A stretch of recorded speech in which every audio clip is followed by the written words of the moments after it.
Dear all, I'd like to thank EFAMA for inviting me at this year's EFAMA's Investment Management Forum. It's a pleasure to speak again about the retail investment strategy for which I am rapporteur at the European Parliament.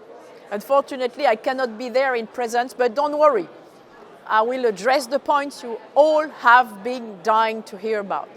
We all know it, basically. The Capital Markets Union project has been on a standstill for more than a decade and progress has been slow without major results. But today, we have it back on the top of our agendas, and this time, the willpower is stronger than ever.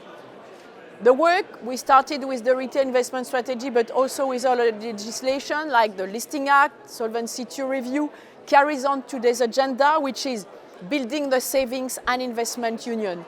Challenges like aging population or ensuring the green transition make us realize that they cannot be tackled without a proper functioning European financial market, and with financing needs up to more than 800 billion euros per year to finance our transition or defense. It's time to finally unlock Europe's financing potential. This is even more relevant in the wake of the US election results. Europe needs now a competitiveness boost, which is what we need to achieve in this new term. This competitiveness agenda has been driven by the valuable work of Mr. Letta and Mr. Draghi, and those will be our red thread for the years to come. Now that we have an EU Commissioner in charge of the Savings and Investment Union, but also with all MEPs mobilized to keep this topic on top of the agenda, it's time to put it into action. At the heart of this exercise will be the need to make our framework more effective and simple while upholding consumer protection and financial stability. Now, on the Savings and Investments Union agenda, it's no secret this will be a top priority for us legislators in the next few years. And building it will require us to take many little steps which only all together will make a difference. The retail investment strategy is, in my view, one of those steps, one of the pieces of the puzzle, of the jigsaw. But there is only one path to succeed? No. The importance is not the order, but implementing every little piece of this puzzle. Each step will be individually important, and all of them must be complementary for the savings and investing union to become a reality. Next to the retail investment strategy, we have Mr. Letta, Noyer and Draghi's work that laid down many concrete proposals that will guide our legislative work in the years to come, and those are said to be enablers for companies and citizens. First, they are enablers for companies in strengthening their financing role in the EU economy. This relates, for example, to having more converging supervision or reviewing the securitization framework. Second, these are enablers to encourage citizens not only to save, but also to invest, and building up this investment appetite for consumers means developing simple and attractive European long-term savings product, but also building on new trends like digitalization and focus on financial literacy.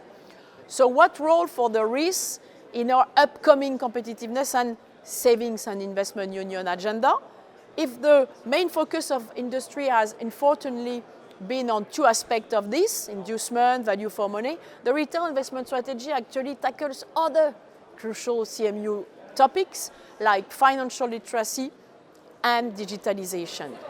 First, we need to ramp up financial literacy now. This education needs to be built as an ongoing process throughout all stages of a citizen's life, and for this we need public actors on our side to incorporate it in education system, but we also need private actors to be trustful and knowledgeable partners to their employees and their clients. Second, to support our agenda, it would be key to build on new trends like digitalization. Digitalization is an opportunity to build on savings and investment union. It can help facilitate processes for companies and supervisors, but also mobilizing a new generation of investors. And indeed, if we take the retail investors landscape in France, 70% of new investors use digital means to invest. But although it may present opportunities, we cannot overlook its downside and risk, especially in terms of consumer protection. And this new generation of investors are more prone to online mis-selling and misinformation. In France, the main source of information for new investors, which are 18 to 20 years old, is social media. This can be very dangerous, and online advice often comes from a so-called finfluencers, those financial advisors 2.0 that know little to nothing about the products they are selling. So they end up suggesting investment in crypto or other risky products that are not at all in the interest of citizens. On value for money and inducement, the spirit of the Council and Parliament text go in the same direction but diverge more or less substantially in details, and our work will continue with trilogues from January on and will carry the current competitiveness agenda, and this is why the work that lays ahead of us will be tedious. We will need to go through more than 400 pages of documents and identify avenues of simplification and streamlining where possible. And this is where your input is important. As we start this new term, the next years of law making should be driven by implementation, ambition, simplification and effectiveness. And this point is where I look forward to engaging with public and private stakeholders for upcoming negotiation. Building the Savings and Investment Union will be one of Europe's competitiveness boosters, so let's work all together, private and public stakeholders, to make this new chapter of the EU a reality.